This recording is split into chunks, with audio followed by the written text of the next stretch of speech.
আমরা তড়িৎচুম্বকত্ব যে অধ্যায়টা শুরু করেছিলাম আজকে তার তৃতীয় ক্লাস। তো আগের ক্লাসে আমি তোমাদের বায়োসাভার্টস ল সম্বন্ধে আলোচনা করেছিলাম। লটা আমরা এক্সপ্লেন করেছিলাম। তো আজকে আমরা সেই বায়োসাভার্টস লর যে অ্যাপ্লিকেশন সেগুলো আমরা আজকে থেকে শুরু করব। কয়েকটা ক্লাস লাগবে। তো আজকে আমি মেইনলি যেটার বিষয়ের যে বিষয়ের উপর আলোচনা করব সেটা হচ্ছে এই দীর্ঘ ঋজু পরিবাহী। বিষয়টা হচ্ছে এরকম, ধরো একটা এরকম তার আছে, এবি তার, দীর্ঘ একটা তার আছে। তো এই তারের মধ্যে দিয়ে আই কারেন্ট প্রবাহিত হচ্ছে। তো আই কারেন্ট প্রবাহিত হওয়ার জন্য তো তারের এই ও বিন্দু থেকে আর দূরত্বে ধরো একটা পি বিন্দু আমি নিয়েছি। তো এই পি বিন্দুতে এই আই কারেন্টের জন্য এখানে আমি চুম্বক ক্ষেত্র অর্থাৎ বি এর মানটা কত হয় সেটা আমরা বায়োসাভার্টস ল প্রয়োগ করে নির্ণয় করার চেষ্টা করব। তো সেইটা করার জন্য আমি করব কি, প্রথমে এই যে তারটা, এই তারের ওপর একটা আমি ক্ষুদ্র অংশ ডিএল নিয়ে নেব। ঠিক আছে? তো ডিএল এর জন্য পি বিন্দুতে ধরে নেব আমার ডিবি চুম্বক ক্ষেত্র তৈরি হচ্ছে। তো ডিএল থেকে এই পি এর ডিস্টেন্স ধরে নিচ্ছি এক্স।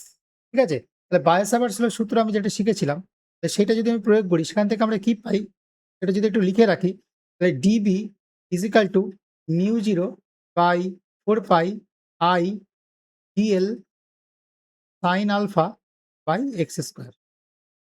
আশা করি এখানে সমস্ত টার্মগুলো তোমাদের মনে আছে।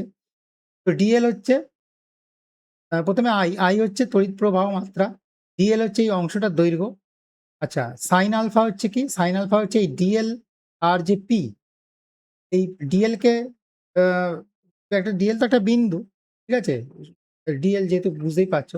তো এই ডিএল আর যে এক্স এদের মধ্যে যে অ্যাঙ্গেল, যে দূরত্ব, অর্থাৎ ডিএল এর রেসপেক্টে পি এর যে পজিশন, তার মধ্যে যে অ্যাঙ্গেল সেটা এই যে এখানে আলফা ধরেছি আমি, আর এক্স হচ্ছে ডিস্টেন্স। ঠিক আছে?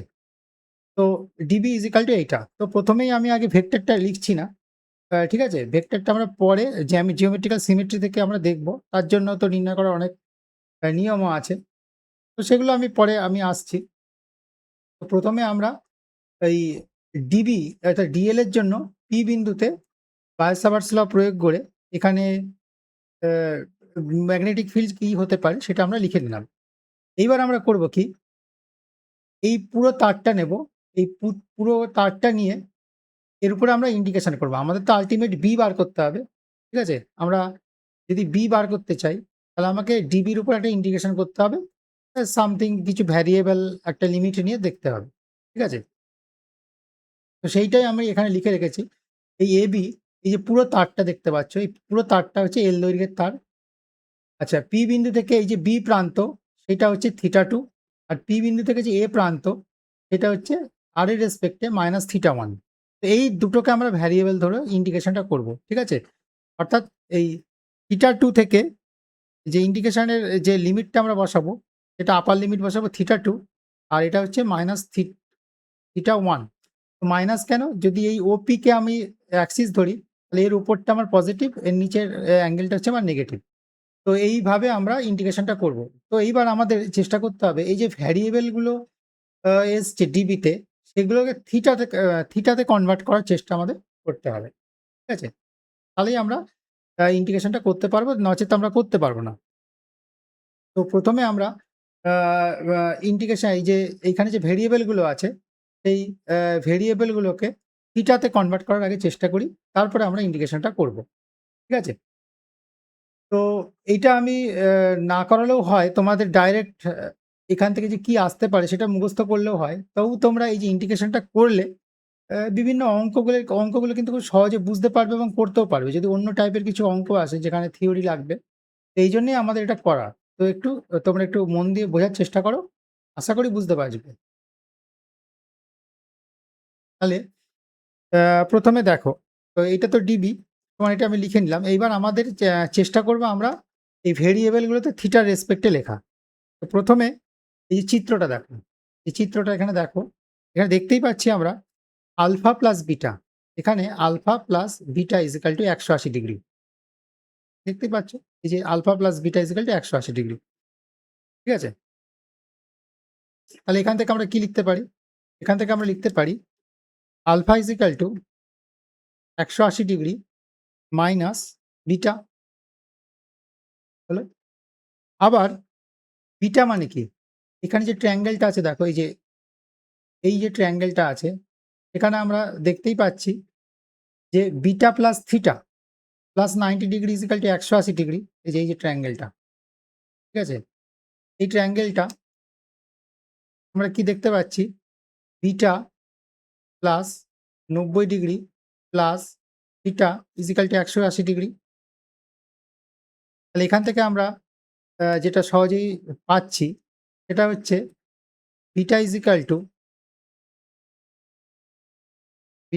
টু 90 ডিগ্রি মাইনাস থিটা, ঠিক আছে?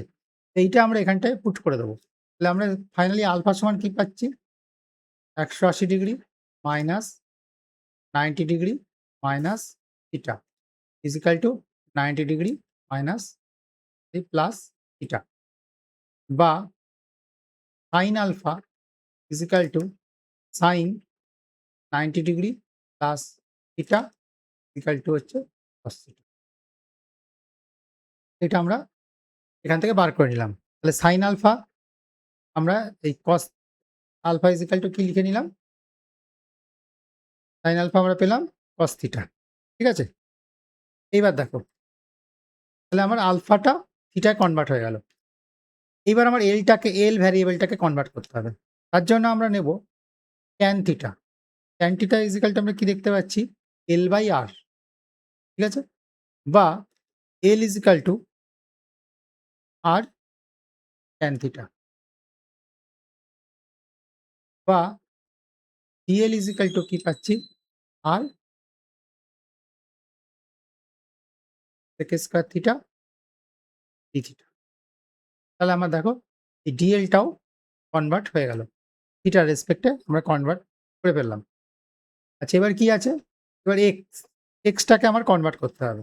তার জন্য আমরা কি করব, cos থিটা নেব। তাহলে cos থিটা ইজিক্যাল টু কি পাচ্ছি, আর বাই এক্স, বা এক্স ইজিক্যাল টু পাচ্ছি আর সেক থিটা। তাহলে এক্স স্কোয়ার সমান আমরা পাচ্ছি আর স্কোয়ার সেক স্কোয়ার থিটা, ঠিক আছে? তাহলে এক্সটাকেও আমরা থিটার রেসপেক্টে কনভার্ট করে নিলাম। তাহলে এই প্রত্যেকটা মান, এই মানটা সাইন আলফা, ডিএল এবং এক্স আমরা এইখানটায় পুট করে দেবো। তাহলে আমরা ফাইনালি ডিবি সমান কি পেলাম, ডিবি সমান আমরা পেলাম হচ্ছে mu zero by 4 pi I dl, মানে হচ্ছে r sec square theta d theta. Sine alpha সমান কি পেলাম, cos থিটা, আর এক্স স্কোয়ার সমান পেলাম হচ্ছে r square sec square theta, এটা পেলাম। তো দেখো সেক স্কোয়ার থিটা কেটে গেল, ঠিক আছে? এই একটা আর কেটে গেল। তো আমার ফাইনালি যেটা পড়ে থাকলো ডিবি, যেটাকে আমি ইন্টিগ্রেশন করব, ডিবি সমান আমরা এটা ফাইনালি পড়ে থাকলো mu zero I by 4 pi r cos theta d theta. তো ফাইনালি আমার এই ডিবি সমান এটা পড়ে থাকলো। দেখো আমরা ফাইনালি ডিবি সমান পেয়ে গেছি এবং প্রত্যেকটা ভ্যারিয়েবল আমার কিন্তু থিটায় কনভার্ট হয়ে গেছে, ঠিক আছে? এইবার এটাকে কিন্তু আমি সহজেই ইন্টিগ্রেশন করতে পারবো, ঠিক আছে? তো ইন্টিগ্রেশনটা করা যাক। তাহলে এইটুকু মনে রাখো তোমরা, ডিবি সমান mu zero I by 4 pi r cos theta d theta. তাহলে ফাইনালি যদি আমরা এটা ইন্টিগ্রেশনটা করব, বি সমান integration of dB, minus theta 1 থেকে প্লাস থিটা 1। তাহলে ডিবির মানটা আমরা বসিয়ে দেবো, মাইনাস থিটা 1, সরি এটা থিটা 2 হবে, বসিয়ে দিই। এটা হচ্ছে mu zero I by 4 pi r cos theta d theta, ঠিক আছে?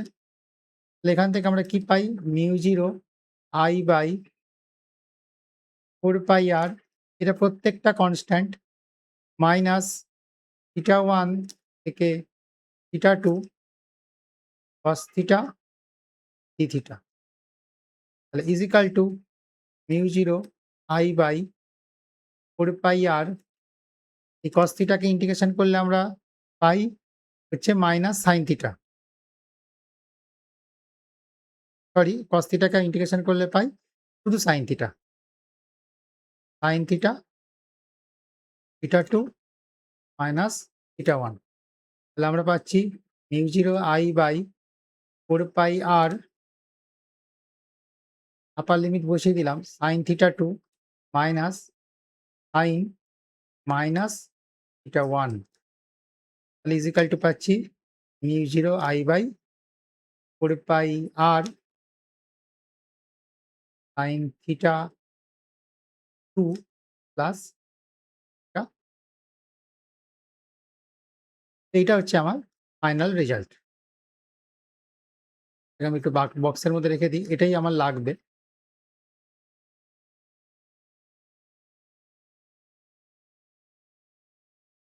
তাহলে এইটা হচ্ছে আমাদের ফাইনাল রেজাল্ট।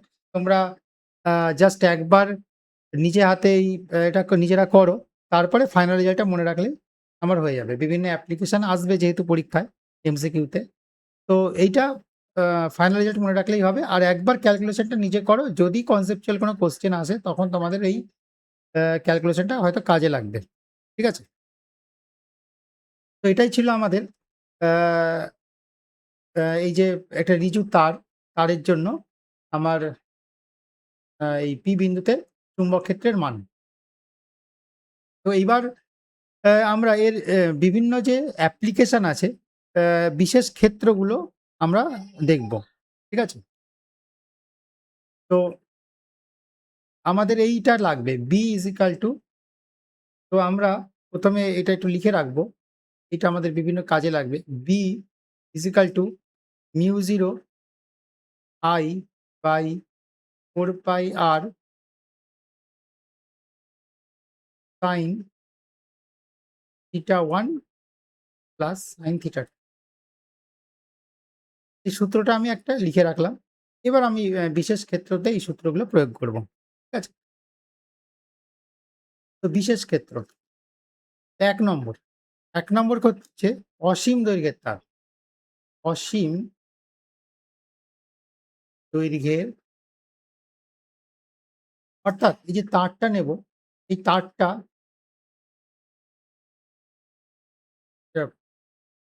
এখান থেকে ধরে নিচ্ছি আমার r দূরত্বে এই P বিন্দুতে আমি B বার করব। P বিন্দুতে আমার B টা বার করতে হবে। তো এটা যদি অসীম দৈর্ঘ্য হয়, তাহলে দেখো এই যে অ্যাঙ্গেলটা, যে এইটা আমি θ2 আর এটা যে আমি θ2 আর এটা যে θ1 নিয়েছিলাম, তো অসীম দৈর্ঘ্য যখন তার হবে, তাহলে এইটা কি দূরে চলে যাবে। সেক্ষেত্রে θ2 equal to θ1 is equal to আমার কি হয়ে যাবে, π/2 হয়ে যাবে, অর্থাৎ 90 ডিগ্রি হয়ে যাবে। সেক্ষেত্রে B সমান সমান হবে mu 0 I by 4 pi r is equal to sine π/2 plus sine π/2। সেক্ষেত্রে আমার কি হবে, mu 0 I by 4 pi r equal to 1 plus 1 2, 2 দিয়ে কেটে গেলে mu 0 I by 2 pi r। ঠিক আছে? তো অসীম দৈর্ঘ্যের তারের জন্য কিন্তু আমাদের এই যে P বিন্দুতে এই যে চুম্বক ক্ষেত্র যেটা, সেটা হবে এটা mu 0 I by 2 pi r। তো এইটা আমরা নেক্সট অ্যাম্পিয়ারের সার্কিটাল ল যখন পড়ব, ঠিক আছে, তখনও কিন্তু এই জিনিসটা আমরা প্রমাণ করব। এইটা আপাতত আমি বায়ো-স্যাভার্টস ল এর সাহায্যে আমি এটা কিন্তু প্রমাণ করলাম। ঠিক আছে? তো এইবার আমরা এমন একটা তার নেব যেটা হচ্ছে অর্ধ অসীম। তো অর্ধ অসীম বলতে যেটা বোঝায়, ওই ছবিটা এঁকে দেখাই তোমাদের। এটা হচ্ছে এরকম, ধরো একটা তার আছে এই টাইপের, সোজা তার, ঋজু তার। তো এটা অসীম পর্যন্ত গেছে। তো বিন্দু আমার এখানটায়, পি বিন্দুটা এখানটায়। তাহলে সেক্ষেত্রে এখান থেকে ডিস্টেন্সটা ধরে নাও আর, এইখানে আমি বি এর মানটা বার করব। সেক্ষেত্রে আমি যেটা করব সেটা প্রথমে বি এর যে ভ্যালু সেটা আমি লিখে নেব, যেটা পেলাম B is equal to mu zero I by 4 pi r sine theta 1 plus sine theta 2। তো এক্ষেত্রে দেখো থিটা 1, থিটা 1 কত আসছে 90 ডিগ্রি। 90 ডিগ্রি হোক মাইনাস 90 ডিগ্রি যাই হোক, এটা থিটা 1 90 ডিগ্রি আসছে। আর একটা যে অ্যাঙ্গেল সেটা হচ্ছে 0 ডিগ্রি আসছে। ঠিক আছে, এইটা হচ্ছে আমার 90 ডিগ্রি আসছে, এটা অসীমে চলে গেলে এটা আস্তে আস্তে কি হবে 90 ডিগ্রির দিকে ট্রেন্ড করবে। তো সেক্ষেত্রে আমি যদি বি এর মানটা বসিয়ে দিই তাহলে কি আসবে mu zero I by 4 pi আর। তো সাইন থিটা 1 আমি 90 ডিগ্রি বসিয়ে দিলাম, আর থিটা 2-তে সাইন 0 বসিয়ে দিলাম। তো সেক্ষেত্রে এটা আমার কি হবে ক্যান্সেল হয়ে যাবে, 0 হয়ে যাবে। আর এটা কত আসছে, এটা 1 আসছে। তো সেক্ষেত্রে আমার বি এর ভ্যালুটা আসবে mu zero I by 4 pi r into 1। তাহলে বি এর ভ্যালুটা যেটা আসবে সেটা হচ্ছে এইটা আসবে। তো এটা একটা স্পেশাল কেস। এটা এটা আমার হচ্ছে অর্ধ অসীম। এর যে কন্ডিশন এটা হচ্ছে অর্ধ অসীম। ঠিক আছে, তো অর্ধ অসীম তারের জন্য আমার বি এর ভ্যালুটা এটা আসবে। তো আর একটা কন্ডিশন আমরা, তো এইবার আমরা এমন কন্ডিশন নেব সেটা হচ্ছে অনেক এরকম। দেখো ছবিটা একটু আমি এঁকে দেওয়ার চেষ্টা করছি। সেটা হচ্ছে ধরো এরকম একটা তার আছে আমাদের, ঋজু তার। আহ, তো তার যদি ধরো এইরকম করে বিন্দুতে, এটা P1 বিন্দুতে আমাদের যদি এখানে বি বার করতে হয়, তো সেক্ষেত্রে আমরা কি করব? সেক্ষেত্রে আমরা প্রথমে এটাকে একটা বর্ধিত অংশ কল্পনা করে নেব। এইরকম, এইটা হচ্ছে আর্ট ডিস্টেন্স তার থেকে বর্ধিতাংশের উপর এই আর্ট ডিস্টেন্স। তো সেক্ষেত্রে আমার এই যে কোণ দুটো হবে সেই কোণ দুটোর অ্যাকচুয়ালি লিমিটটা চেঞ্জ হয়ে যাবে। ধরো এইটা ছিল আমাদের -θ1, তো এটা ছিল আমাদের -θ2। তো সেক্ষেত্রে লিমিটটা আমার চেঞ্জ হয়ে যাবে। একটু মনে করে দিই তোমাদের। তো আমাদের যেটা ছিল এই যে এই জায়গাটা, এই যে এই জায়গাটায় আমরা লিমিটটা বসাবো। বি সমান সমান আমরা পেয়েছিলাম mu zero I 4 pi sine theta, θ2 - θ1। তো এখানে -θ2, এখানে -θ1 বসাবো। ঠিক আছে, তো যদি আমরা ওই বায়ো স্যাভার্টস যেটা আমি পড়েছিলাম সেখান থেকে একটু লিখে নিই, তাহলে বি সমান সমান mu zero I by 4 pi R, 4 pi আর। আর এখানটা আমি সাইন থিটা, এই লিমিটটা আমার এখানে হয়ে যাবে -θ1 থেকে -θ2, এরকম লিমিটটা আসবে। তো সেক্ষেত্রে আমরা কি পাবো mu zero I by 4 pi r sine -θ2 minus sine -θ1, এরকম পাবো। তো যেটা আমার ফাইনালি আসবে mu zero I by 4 pi r minus sine θ2 মাইনাসে প্লাস সাইন θ1, যেহেতু sine minus theta is equal to minus sine theta.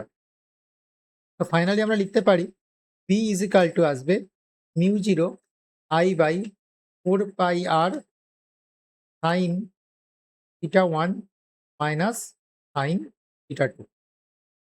তো এরকম আমার এই কন্ডিশনটা এরকম আসবে। তো এটা কোন কেসে আসছে? যখন তারের ওপরের কোনো একটা পয়েন্টে আমার ম্যাগনেটিক ফিল্ড, এটা আমাকে বার করতে হবে। এইবার এরকম কন্ডিশন আসতে পারে যে এরকমও তো হতে পারে যে ধরো এই আমি তার নিলাম, এই তারের একদম এই বর্ধিতাংশের ওপরে ধরো এইখানটায় আমার কোনো একটা বিন্দু আছে। এই বিন্দুতে আমি যদি বিটা বার করতে চাই, তাহলে সেক্ষেত্রে আমার কিরকম কন্ডিশনটা হয় দেখো। তো সেক্ষেত্রে দেখো আমরা এইটাই অ্যাপ্লাই করব। ঠিক আছে, এই যে তারের এই আর্টটা এইখানটায় না, এই P1টা এর উপরে একই রকম কন্ডিশন এই এখানটায় আসছে। ঠিক আছে, তো এই ক্ষেত্রে দেখো আমরা কি লিখে নিতে পারি, এখানে θ1ও -90 ডিগ্রি আর θ2ও 90 ডিগ্রি। তো এখানে আমার দুটোই কি আসছে? দুটোই আমি যদি শুধু মানটা বসাই, এখানে যেহেতু আমি মান নিয়ে আলোচনা করেছি, একদম ফাইনাল আমি রেজাল্ট পেয়েছি। তো এখানে θ1 এবং θ2 বোথ কি হচ্ছে 90 ডিগ্রি। এই যে এইটার রেসপেক্টে, তো এখানে চলে এসছে। তাহলে এটা যদি এখানে চলে আসে, তাহলে θ1 ও 90 ডিগ্রি হয়ে যায়, θ2 ও 90 ডিগ্রি হয়ে যায়। তো সেক্ষেত্রে কি হবে? B হবে μ0 I/4 পাই r sin 90 degree minus sin 90 degree. তো এটা সমান কি হবে? μ0 I/4 পাই r 1 - 1 = 0। অর্থাৎ তারের বর্ধিতাংশের উপরে, কোনো একটা পরিবাহী তারের এই বর্ধিতাংশের উপরে আমাদের চুম্বক ক্ষেত্র কত হয়? 0 হয়। তো বায়ো-স্যাভার্টস ল থেকে আমরা এই যেগুলো পড়লাম, তো দেখো তোমাদের বায়ো-স্যাভার্টস ল এই সূত্রের প্রয়োগ তো তোমরা মোটামুটি যেটা মনে রাখবে, এইটা মনে রাখবে, এই রেজাল্ট গুলো লাগবে। আর এইটা অবশ্যই একটা যেকোনো একটা বই থেকে পেয়ে যাবে তোমরা এই সূত্রটা, প্রমাণটা। আর বিভিন্ন যে কেস, একটা হচ্ছে অসীম দৈর্ঘ্য, এটা একটা অর্ধ অসীম, যেটা আমি মুছে দিয়েছি অলরেডি। আর এই যে কেসগুলো, এগুলো তোমরা একটু ভালো করে রাখবে। আর বিশেষ করে রেজাল্ট গুলো তোমরা একটু মনে রাখার চেষ্টা করবে। করলে মোটামুটি তোমাদের এই বায়ো-স্যাভার্টস ল দীর্ঘ তারের জন্য এগুলো কনসেপ্টটা ক্লিয়ার হবে। তো এবার আমি একটা নিজেই একটা এক্সাম্পল তোমাদের করানোর চেষ্টা করছি। এর একটা প্রয়োগ পরবর্তীকালে আমরা আরো প্রয়োগ করব। তো একটা এক্সাম্পল দিয়ে তোমাদের বিষয়টা, একদম একটা ম্যাথমেটিক্যাল নিউমেরিক্যাল এক্সাম্পল দিয়ে তোমাদের বিষয়টা আমি বোঝানোর চেষ্টা করছি। সেটা হচ্ছে, দেখো, ধরো এরকম একটা তার আছে, ঠিক আছে? এই তারটা হচ্ছে অসীম, এদিকেও অসীম, এদিকেও অসীম। তো এখান থেকে ধরো 10 মিটার, ঠিক আছে? বা 10 মিটার, ধরো 10 মিটার দূরে, ধরো এর মধ্যে দিয়ে I কারেন্ট যাচ্ছে। আর এখান থেকে 10 মিটার দূরে আমাকে B বার করতে হবে। ধরো আমি ধরে নিলাম সাপোজ 2 অ্যাম্পিয়ার কারেন্ট যাচ্ছে, ঠিক আছে? তাহলে B ডিসট্যান্সে আমাকে কি বার করতে হবে? না, ম্যাগনেটিক ফিল্ড আমাদের বার করতে হবে। তো সেক্ষেত্রে আমি কি লিখবো? প্রথমে সূত্র লিখে নিই। B = μ0 / 4 pi into 2I/r। তো অসীম দৈর্ঘ্যের জন্য আমরা যদি মানে মুখস্থ রাখো, তাহলে হবে μ0 I/2 পাই r, সোজা কথা। ঠিক আছে? এই 2 আর 2 এটা কেটে যাবে। এই μ0 I/2 পাই r। তো এটা μ0 মানে কি? μ0 মানে 4 পাই ইন্টু 10⁻⁻7। ঠিক আছে? এত হেনরি মিটার টু দি পাওয়ার -1, যেটা আমার আগের ক্লাসের ইউনিট নিয়ে আমি আলোচনা করেছি। আচ্ছা, এখানে 2 I হচ্ছে আমার কত? 2 অ্যাম্পিয়ার। আর r টা হচ্ছে আমার কত? 10 মিটার। ঠিক আছে? আর এখানটায় আসছে 2 ইন্টু পাই। তাহলে এই পাই কেটে গেল। এখান থেকে এই 2 কেটে গেল। আর তাহলে আমার আসছে 8 into 10 to the power minus, একটা যাবে আর একটা এই এড হবে 10 to the power -8 weber per metre square. তো এই হবে B এর মানটা এরকম হবে। তো এইভাবে আমাদের নিউমেরিক্যাল আ অঙ্কগুলো করতে হবে। তো আমি একটা একদম সহজ এক্সাম্পল দিয়ে তোমাদের বিষয়টা বুঝিয়ে দিলাম। পরবর্তীকালে বায়ো-স্যাভার্টস লর অ্যাপ্লিকেশন দিয়ে যখন আমরা প্রবলেম গুলো করব, তখন আরো বিভিন্ন টাইপের নিট বা জয়েন্ট টেস্ট এরকম প্রবলেম আমরা অবশ্যই আলোচনা করব। তো আজকের ক্লাস আমার এখানেই শেষ হলো।